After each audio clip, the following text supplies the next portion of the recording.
The chill of early evening seeped through the narrow windows of the city guard barracks, casting long shadows across the polished brass and steel that lined the walls.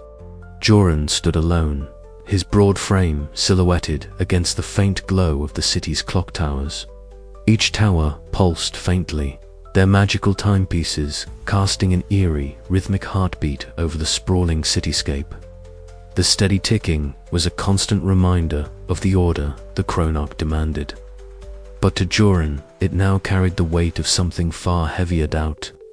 He clenched his fists, the leather of his gloves creaking quietly. The chronarch's decree had tightened like a vice around the city's throat, and the city guard was tasked with enforcement. Yet, the faces of the citizens he once protected now blurred in his mind, haunted by fear and whispered rumors of rebellion. Was this the balance the chronarch spoke of, or a fragile order teetering on the edge of collapse? Inside the barracks, murmurs of discontent had begun to ripple among the ranks. Some questioned the ruthless tactics, the relentless patrols, and the clockwork sentinels that hunted down dissenters with mechanical precision. Joran, once the embodiment of unwavering loyalty, found himself listening not to orders, but to the silent pleas of a city suffocating under the weight of time's chains. Elsewhere, in the heart of the chronarch's fortress, a meeting of the inner council unfolded. The room was a cavernous chamber filled with the incessant ticking of countless gears and the soft glow of clock faces embedded in the walls.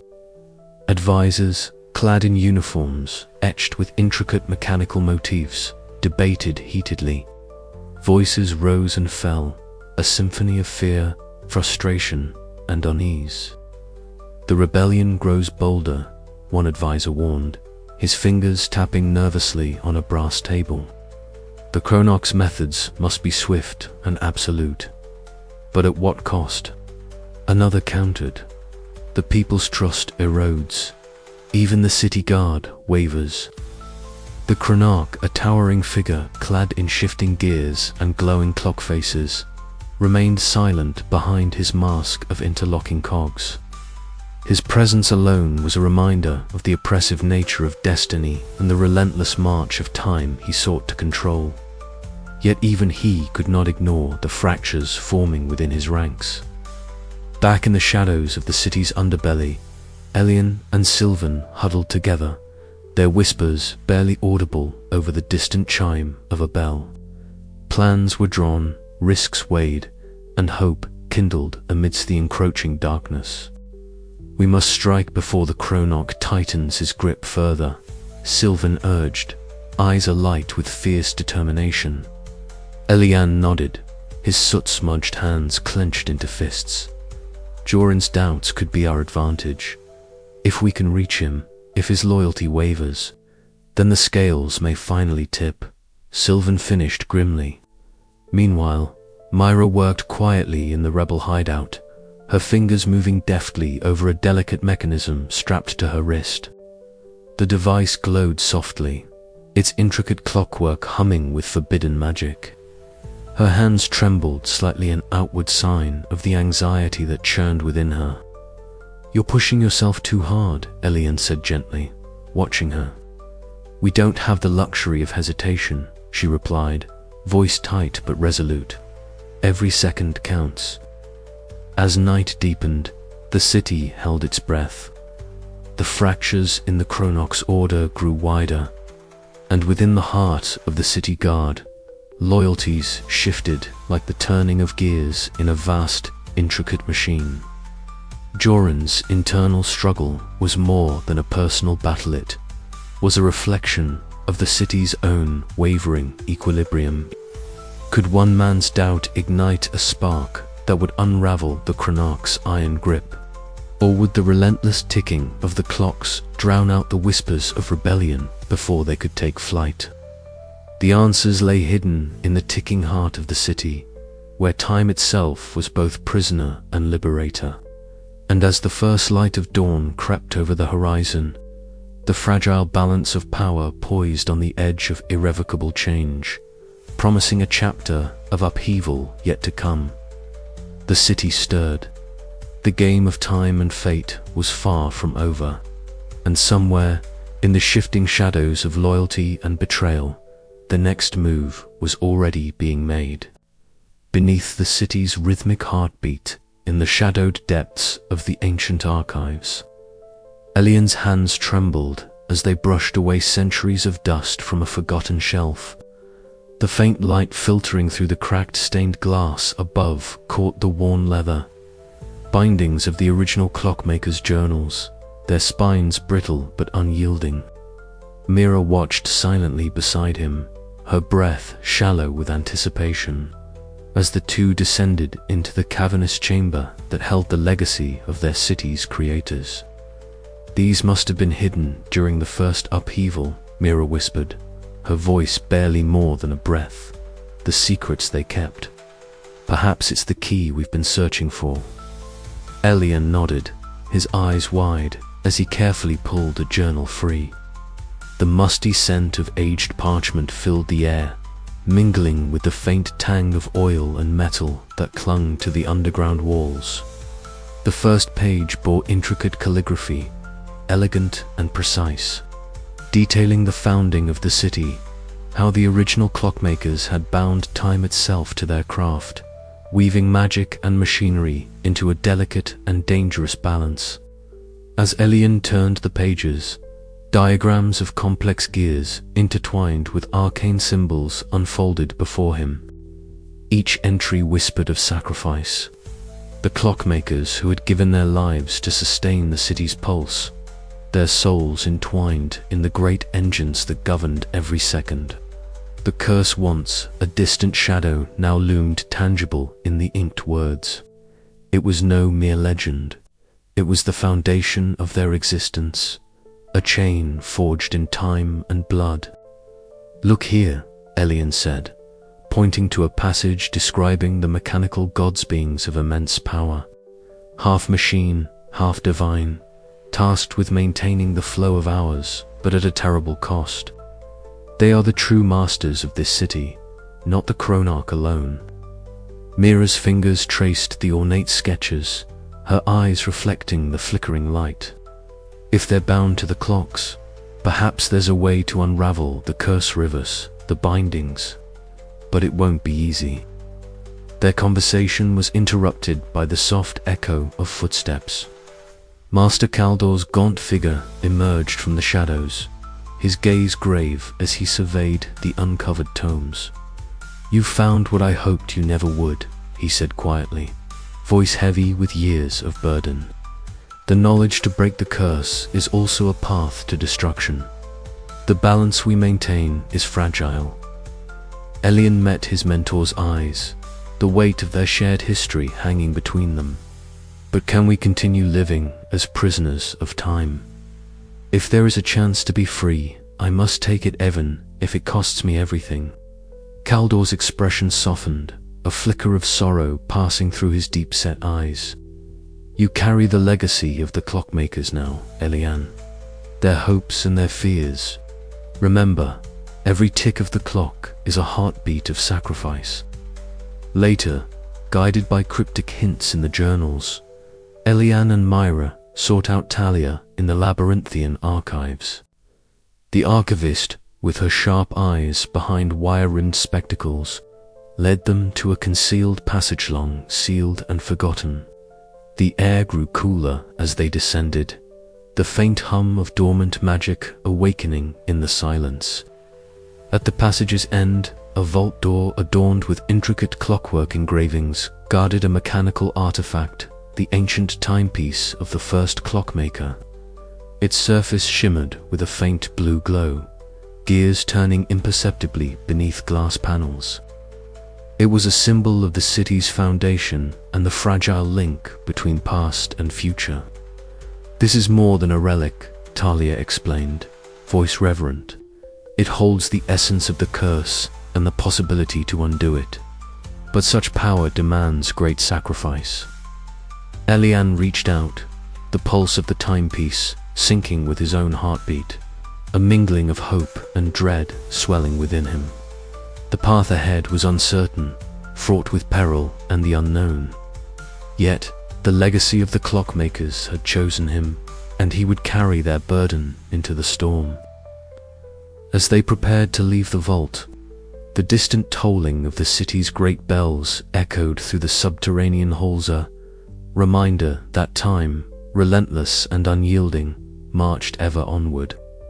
Elian's resolve hardened. The struggle to break the curse was no longer a solitary fight. It was the inheritance of all who had come before, and the promise of all who would follow. With a final glance at the glowing timepiece, Elian whispered, "For freedom, for the future, let the clocks begin anew." The legacy of the Clockmakers was alive once more, and with it, the fragile hope of a city bound by time yet yearning to be free. The ancient clockworks hummed softly, a low, steady pulse that seemed to beat in time with Elian's own heart. The cavernous workshop beneath the city was alive with the endless turning of gears and the quiet whisper of enchanted mechanisms. Here, away from the prying eyes of the Chronox sentinels and the chaos above, Elian found a rare moment of peace beside Myra. They sat atop a massive cogwheel, the metal cool beneath them despite the warmth of their shared presence. Around them, the labyrinthine clockworks stretched into shadowy infinity, a vast testament to the city's lifeblood and its hidden chains. The rhythmic ticking of countless timepieces echoed like a steady heartbeat, interwoven with the soft creaks and hums of the ancient machinery.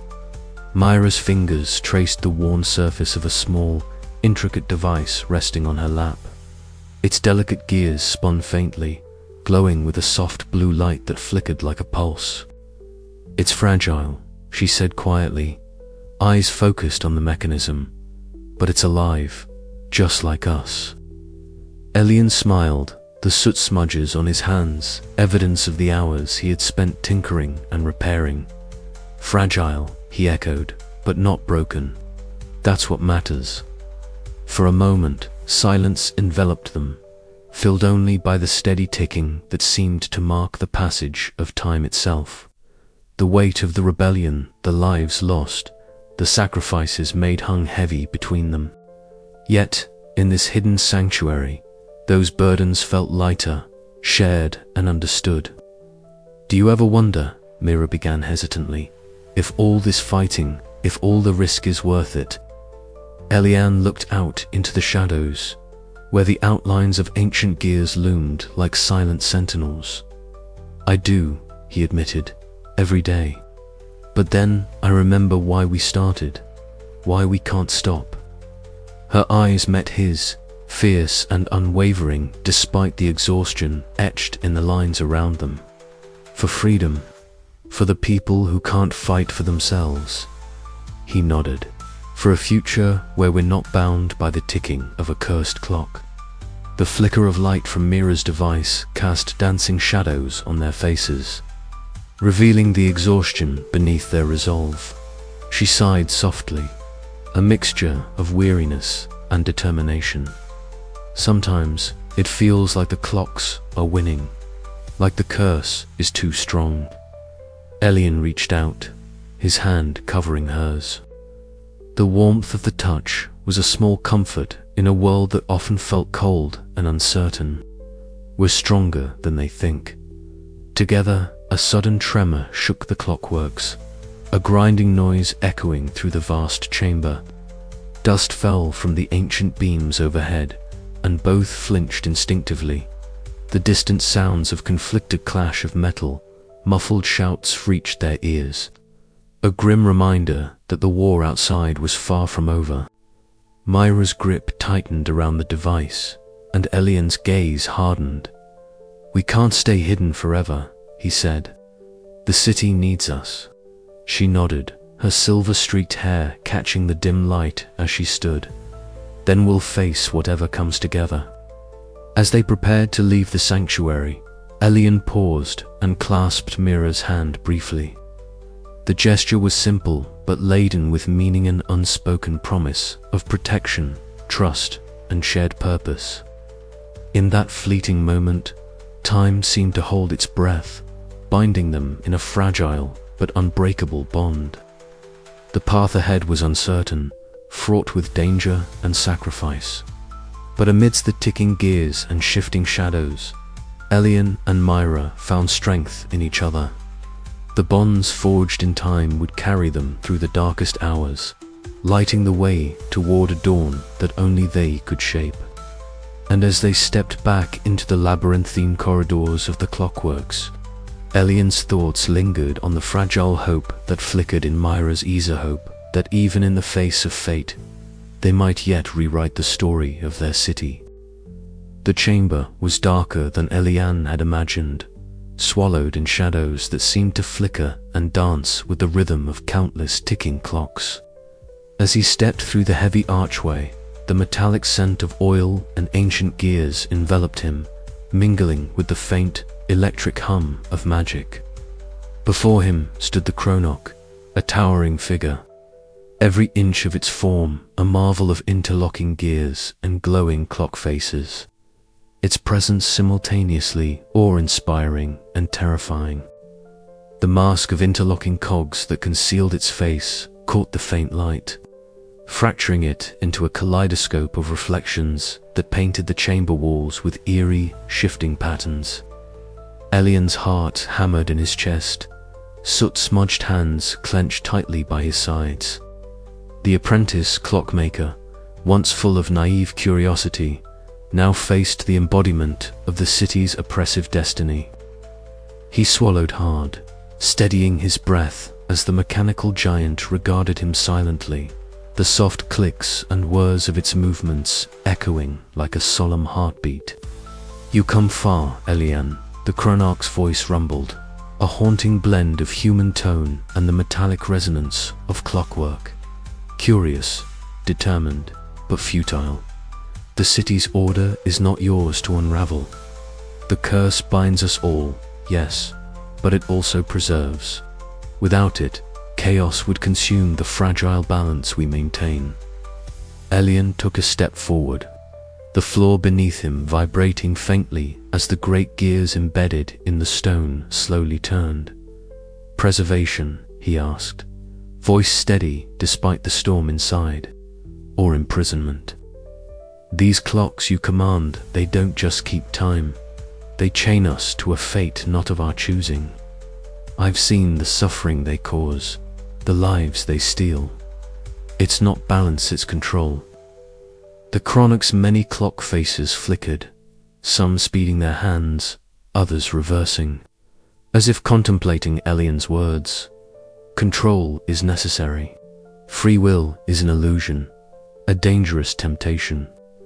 Without the curse, the city would unravel, consumed by its own entropy. You would bring ruin, not salvation. Elian's gaze hardened. Better to face chaos with hope than live shackled in despair. "I won't be a prisoner of your time." A low, mechanical chuckle echoed through the chamber, reverberating off the stone walls. Brave words for one so young, but bravery alone cannot alter the currents of time. The curse is eternal, bound to the mechanical gods who watch over this city. The chamber grew colder, the ticking of clocks accelerating, creating a cacophony that pressed against Elian's mind. He could feel the weight of centuries bearing down on him, the inevitability of fate tightening like a noose. Yet within him burned a fierce ember refusal to surrender. "Then I will become the hand that rewrites those currents," Elian declared. "If the gods are jailers, I will shatter their chains." The Chronarch's mask shifted, gears clicking sharply. "You seek to break what was forged in sacrifice and vigilance. I was once mortal like you, a clockmaker bound by duty. I fused with the ancient powers to protect this city, to ensure its survival. You call that imprisonment. I call it stewardship." Elian's breath caught. The revelation deepened the complexity of the figure before him, not merely a tyrant, but a guardian twisted by his own sacrifice. And what of the people? What of their lives, stolen by this stewardship? They are the price of order, the Chronarch replied, voice tinged with a hint of sorrow. Without order, time collapses. Without time, existence fractures. A tense silence fell between them, punctuated only by the relentless ticking that bound the city. The chamber's gears began to whirl faster, the very air seeming to warp and pulse as the Chronarch raised a gauntleted hand. Light bent and twisted, and Elian felt the fabric of time compress and stretch around him. Choose wisely, apprentice, the Chronarch intoned, for this moment will decide the fate of all. Will you embrace the chains that keep us whole, or shatter them and risk oblivion? Elian squared his shoulders, heart aflame with determination. I choose freedom, no matter the cost. As the chamber erupted into a symphony of worry gears and magical light, the clash of ideologies ignited the first spark of the coming storm. The dance between fate and free will had begun, with Elian at its center, poised to challenge the very nature of time itself. Yet even as defiance surged within him, a shadow of doubt whispered at the edges of his resolve. Could one young apprentice truly alter the relentless march of destiny? Or was he destined to become another cog lost in the endless tick of the Chronarch's design? The answer lay just beyond the shifting veil of time, waiting to be revealed in the trials to come. The city stood at the precipice of a new, unimaginable chaos as the hourglass fractured. High above, the central tower, the beating heart of the city's timekeeping, groaned under the strain of the battle below. Elian's gaze was drawn upward, his breath hitching as he witnessed the impossible, the great hourglass. A colossal structure of shimmering glass and intricately engraved runes, cracking along a jagged line that ran from its summit to its base.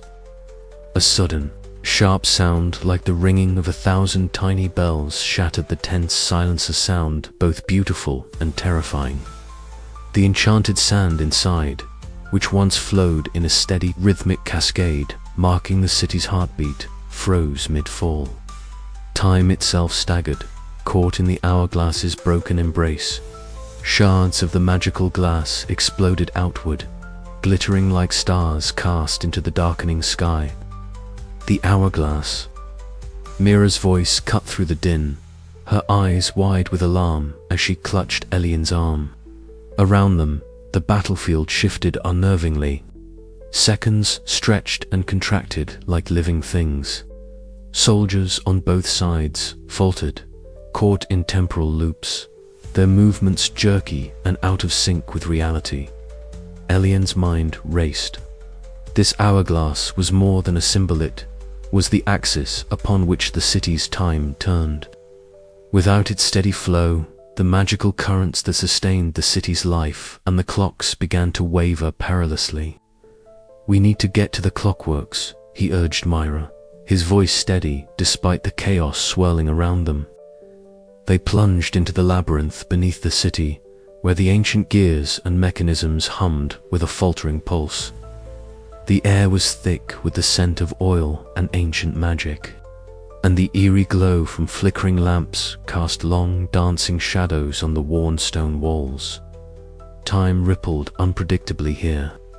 A single step forward could suddenly rewind, forcing them to relive moments or leap forward into unknown futures. Steady, Mira, Elian muttered, his hands steadying a delicate gear assembly that seemed to shimmer and distort in his grasp.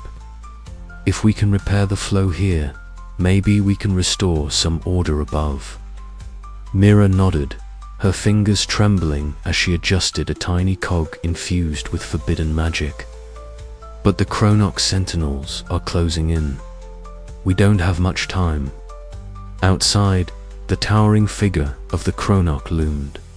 His mask of interlocking cogs gleamed under the fractured light, and the shifting gears of his armor whirred in a sinister rhythm. His voice boomed through the city, echoing like a tolling bell. Fools, you tamper with the sanctity of time itself. This chaos is your punishment. Order must be preserved. His clockwork sentinels moved with unnatural precision, manipulating the broken flows of seconds and minutes to trap and confuse the rebels. Buildings flickered in and out of sync, streets folded upon themselves, and the citizens found themselves trapped in loops of endless repetition or sudden leaps forward. Jorin, the city guard captain torn between duty and conscience, barked orders to evacuate citizens from the most unstable zones. His hands shook as he gestured urgently, his voice firm despite the temporal distortions twisting reality around him. Move quickly, stay together, don't let the time slip catch you. Amidst the swirling chaos, Elian's resolve hardened. We're not just fighting the Chronox forces, he said, eyes blazing. We're fighting time itself. But time is not just a prison, it's our greatest weapon. We'll bend it, break it, but never let it break us. As they worked feverishly in the depths of the clockworks, the city above teetered on the edge of unraveling. The shattered hourglass was both a symbol of their peril and a beacon of hope. The battle for the city's soul was no longer just a fight against tyranny, but a desperate struggle to reclaim the flow of time, and with it, the very essence of existence. And as the final pieces clicked into place, a faint, steady tick began to echo through the darkness, a heartbeat defiant against the shattering of hours.